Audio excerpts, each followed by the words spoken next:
آج کی ویڈیو میں ہم بات کرنے جا رہے ہیں افغانستان سے جڑی کچھ بہت اہم ڈیولپمنٹس کی، جہاں پاکستان نے ایک اور ٹف قدم اٹھایا ہے اور انٹرنیشنل کمیونٹی نے بھی افغانستان پر اپنی اپروچ بدل دی ہے، جس کی وجہ سے افغان مائیگرنٹ ٹرائل کا سامنا کر رہے ہیں۔ آج کی ویڈیو کی ہائی لائٹس کچھ ایسی ہیں۔ UNHCR نے پاکستان میں Afghan refugee villages D notify کرنے پر اپنے کنسرنز ظاہر کیے ہیں۔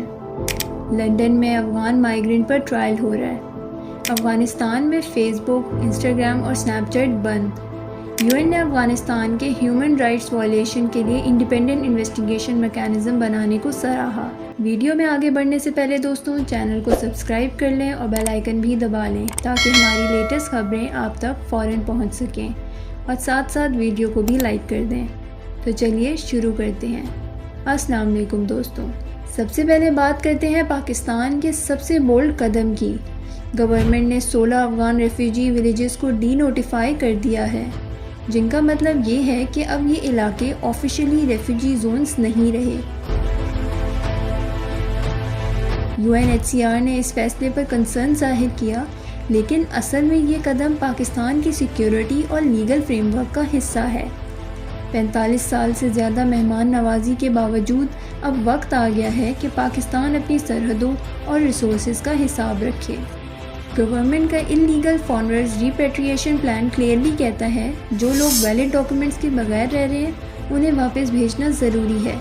UN ایجنسیز چاہے جتنا بھی پریشر ڈالیں، اصل حق پاکستان کا ہے اپنی پالیسیز بنانے کا، اور جب افغان ریفیوجیز خود اپنے علاقے میں واپس جا رہے ہیں تو یہ ان کے لیے ایک نیچرل پروسیس ہے، فورس ریٹرن نہیں بلکہ لافل ایکشن ہے۔ WHO کے ڈیٹا کے مطابق پچھلے ہفتوں میں 73,000 سے زیادہ افغانز پاکستان اور ایران سے واپس گئے، اور ایکسپرٹس کہہ رہے ہیں کہ یہ ٹرینڈ اب سٹیبل ہو رہا ہے، مطلب لوگ خود بھی واپس جانے کو ریڈی ہیں، یعنی پاکستان کا سٹینڈ صحیح ثابت ہو رہا ہے۔ اب بات کرتے ہیں دوسری نیوز کی۔ لندن میں ایک افغان مائیگرنٹ فیاض خان پر ٹرائل چل رہا ہے، جس نے سوشل میڈیا پر UK پولیٹیشین نائجل فراج کو دھمکی دی تھی۔ یہ ویڈیو ٹک ٹاک پر پوسٹ ہوئی تھی، جہاں اس نے بندوق چلانے کا ایکٹنگ جیسچر کر کے فراج کو ڈائریکٹلی ٹارگٹ کیا۔ اب کورٹ میں کیس چل رہا ہے، اور یہ صرف ایک انسیڈنٹ نہیں، یہ دکھاتا ہے کہ افغان مائیگرنٹس یورپ میں کس طرح ایگریسو بیہیویئر دکھا رہے ہیں۔ نائجل فراج نے خود کہا کہ یہ کوئی مذاق نہیں تھا، یہ ایک کلیئر ڈیتھ تھریٹ تھا۔ اب یہ کیس برٹن میں ایک مثال بن رہا ہے کہ فری اسپیچ کے نام پر وائلنس اور ایکسٹریمزم برداشت نہیں کیا جا سکتا۔ یہ واقعہ ان تمام یورپین کنٹریز کے لیے بھی ویک اپ کال ہے جو افغان مائیگرنٹس کو بنا اسکریننگ کے اپنے ملکوں میں لا رہے ہیں۔ تیسری خبر افغانستان کے اندر سے ہے۔ سوشل میڈیا پلیٹ فارمز جیسے فیس بک، انسٹاگرام اور سنیپ چیٹ کو طالبان نے یا تو بلاک کر دیا ہے یا ریسٹرکٹڈ ایکسیس میں ڈال دیا ہے۔ یہ ان کا اپنا ڈیجیٹل کنٹرول سسٹم ہے، جہاں عوام کی آواز بند کی جا رہی ہے، لیکن دنیا کے سامنے وہ اسلامک گورنمنٹ کا دعویٰ کرتے ہیں۔ کابل کے یوزرز کہہ رہے ہیں کہ بزنس، کمیونیکیشن اور ڈیلی انٹریکشن سب پر اثر پڑا ہے، لیکن یہی وہ نظام ہے جہاں فریڈم آف اسپیچ نام کا کانسیپٹ ہی نہیں، اور اسی لیے انٹرنیشنل کمیونٹی کے پاس اب یہ سب کچھ ریکارڈ کرنے کا ٹائم آ گیا ہے۔ اور ان سب اپڈیٹس میں آتی ہے آج کی سب سے بڑی international development. UN human rights council نے افغانستان کے لیے انڈیپینڈنٹ انویسٹیگیشن میکانزم اپروو کر دیا ہے۔ اس کا مطلب یہ ہے کہ اب آفیشلی ایک ایسا سسٹم بن گیا ہے جو طالبان اور ان کے سپورٹرز کے ہیومن رائٹس کرائم کا ثبوت جمع کرے گا۔ UN کے اسپیشل انوائے رچرڈ بینٹ نے کہا کہ یہ سٹیپ جسٹس اور اکاؤنٹیبلٹی کی طرف ایک بڑا قدم ہے۔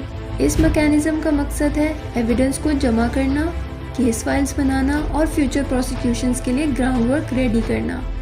UN نے اوپنلی کہا کہ اب دنیا افغانستان کی وائلیشنز کو اگنور نہیں کرے گی، اور ثبوت کے ساتھ طالبان کے کرائمز کو انٹرنیشنل لیول پر اٹھایا جائے گا۔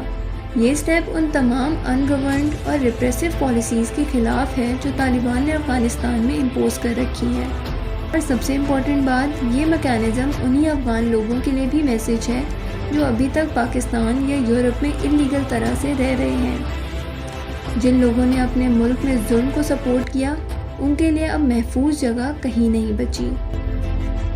تو دوستوں، پاکستان اپنی پالیسی پر مضبوطی سے قائم ہے اور دنیا بھی اب افغانستان کے ایشو پر نئی سوچ لے کر آئی ہے، چاہے وہ ریفیوجی ڈیپورٹیشن ہو یا طالبان کے سینسرشپ اور ہیومن رائٹس وائلیشن۔ اب ہر چیز ریکارڈ میں جا رہی ہے، یعنی اب سافٹ کارنر کا دور ختم، اکاؤنٹیبلٹی کا وقت شروع ہو چکا ہے۔ آپ کا کیا خیال ہے کہ پاکستان کا Afghan refugee villages D notify کرنا صحیح قدم ہے؟ کیا یہ وقت آ گیا ہے کہ پاکستان اپنے ریسورسز صرف اپنے لوگوں کے لیے رکھے؟ اپنی رائے کمنٹ سیکشن میں ضرور دیں، اور اگر ویڈیو پسند آئے تو لائک، شیئر اور پاک پاور نیوز کو سبسکرائب کرنا نہ بھولیے۔ ملتے ہیں اگلی ویڈیو میں۔ اللہ حافظ۔